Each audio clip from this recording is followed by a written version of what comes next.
Yeah, I am K. Narsimurthy, working as an assistant professor in the Government First Aid Women's College, Tumkur. Today I am going to explain one of the important theorems in the electrical network, that is Thevenin's theorem. Probably in the second PUC level, you might have studied these simple laws regarding the electrical network, that is Kirchhoff current law and the Kirchhoff voltage law.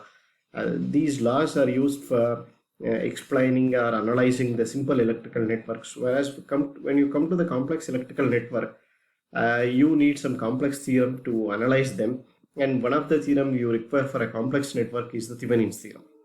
I will directly go to the statement of the Thevenin's theorem. It goes like that: it is possible to simplify any linear complex network into an equivalent simple network with just an voltage source and in series with an resistance connected to the load. I will explain this statement with this diagram. So this is the linear complex network. Linear in the sense there is a linearity in the circuit and it looks like a complex network because of many complex elements are there. 3 resistors are connected, so I can call it as a complex network, and these complex network can be equivalent to this simple network, provided the voltage here should be equal to the open circuit voltage between the terminals A and B, and that is a Thevenin's voltage. And also the resistance here, that we call it as Thevenin's resistance, and that must be equal to the effective resistance between the terminals A and B. Then only we can say that such a complex network can be equivalent to this simple network. Yes, that is the explanation of the Thevenin's theorem. I'll go to the proof of this theorem. Right. Now, before going to the proof of this theorem, we should know what is the Thevenin's voltage and what must be the value of Thevenin's resistance. To find out the Thevenin's voltage, it is the open circuit voltage between the terminals A and B, which I have showed in the figure 1. And that open circuit voltage is the voltage across the resistor R3. When you look into the figure 3, you will come to know that. And the voltage across R3 can be found out from the simple Ohm's law, and that is I into R3. Now, we should find the value of I, current flowing through the R3. Current flowing through the R3 can be found out from the simple Ohm's law. It is total voltage by total resistance. Total voltage is the EMF of the battery, and total resistance is the R1 plus R3. Right, after finding the current, I can substitute in the above equation to get the Thevenin's voltage, and Thevenin's voltage comes out to be ER3 divided by R1 plus R3. After finding the Thevenin's voltage, now thing is to find out the Thevenin's resistance. Thevenin's resistance is the effective resistance between the same 2 terminals A and B, which I have shown in the figure 1. And that can be found out by looking at the resistance. Here the R2 is in series and R1, R3 are in parallel when you take the terminals A and B. With respect to A and B, R1, R3 are in parallel and R2 is in series. So effective resistance, that is Thevenin's resistance, would be R2 plus R1, R3 divided by R1 plus R3. So after finding VTH and RTH, we can go to the proof of this theorem directly. So let's take such a complex network with the 3 resistances and look at the current which is flowing through the load resistance. Now, how to find out the current which is flowing through the load resistance? With the background of a simple Kirchhoff voltage law, we can find out the current which is flowing through the load resistance. I am labeling it as I2. Now, I will apply the Kirchhoff voltage law for loop 1. Kirchhoff voltage law says that it's a sum of the product of current and resistance in a loop is equal to EMF of the battery. And that's what I did here. But one more point I have to mention here is, if your consideration and the current direction are same, then you have to put plus sign. If your consideration and the current directions are in the reverse direction, you have to take the negative sign. So exactly in the same way I have did it here. So I am going clockwise and the current is also going clockwise. I am avoiding the negative sign. So current and resistance I1 into R1, it's plus I1 into R1 plus, I'm coming here across the resistor R3. Current is coming down and I am also going down. So I1 minus I2 into R3 is equal to EMF of the battery. EMF of the battery, it's because if you are going in a clockwise direction, you should take EMF as positive. If you are going as in the negative to positive, you have to take EMF as negative. Right. So I'll just simplify this. I'll take I1 one side and I2 the other side, the two variables I1 and I2.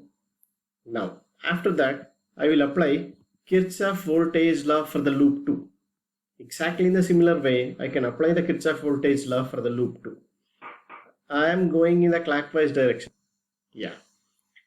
Now I have to apply the Kirchhoff voltage law for the loop 2. I am going clockwise direction. I am going across R3. Current is coming down. I am going up. I am going clockwise again. The current is coming down, exactly opposite to my consideration. I have to write the minus. I'm sorry, the minus is not written over here. You please put the minus over here. It is minus R3 into I1 minus I2. And I am going to the resistor R2. The same direction. I can write it as plus R2 plus RL into I2 is equal to, there is no source of EMF in the loop 2. That will be 0.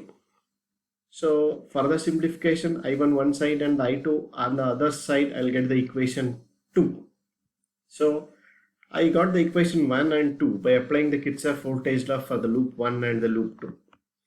Now after that, exactly the same Cramer's rule I am using to find out the current which is flowing through the load resistance I2.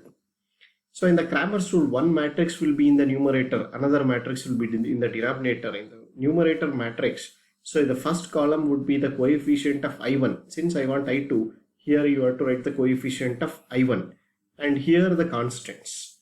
In the denominator, exactly the same, I1 coefficients in the first column and I2 coefficients in the second column. I'll little simplify this matrix. I'll get this equation ER3 by R1 plus R3 into R2 plus R3 plus RL minus R3 square. Yeah. Little further simplification, I'll get the equation 3 and I'll got the equation for the current which is flowing through the load resistance. Now, I'll take the Thevenin's equivalent network in the second step. So Thevenin's equivalent network is this. So I have found out the value of VTH and RTH earlier. Now I'll converting this into a Thevenin's equivalent network. This would be VTH. It is not E. Don't look at the values written over here, 6 volts, 6 volts. Don't look at the values. This must be VTH.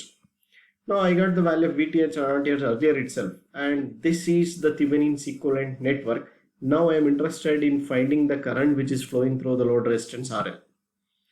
Now to find out the current which is flowing through RL, and that IL is equal to, again, the simple Ohm's law, VTH divided by RTH plus RL. So VTH, this is VTH divided by RTH plus RL. Substitute the value of VTH and RTH. I have substituted the value of VTH and RTH. Now little further simplification I have to do it here. R1 plus R3, I'll take it as a common factor, LCM. I'll take R1 plus R3 as an LCM. This R1 plus R3 has to multiply it by R2, and the same R1 plus R3 has to multiply it by RL, and this R1 plus R3 will cancel with this R1 plus R3. I'll get a simplified equation. So this is the simplified equation which I got, and this I am calling it as equation number 4. So this equation 3 and equation 4 establishes the Thevenin's theorem. Equation 3 is the current which is flowing through the load resistance in the complex network, okay, which I found out by using Kirchhoff voltage law, the very basic laws. And equation 4 is the current which is flowing through the same load resistance in the Thevenin's equivalent network, Thevenin's simplified network. And that equation 4 and this equation 3 are exactly same in the sense I can equate this complex network into that simple equivalent network, and that proves the Thevenin's theorem. Thank you.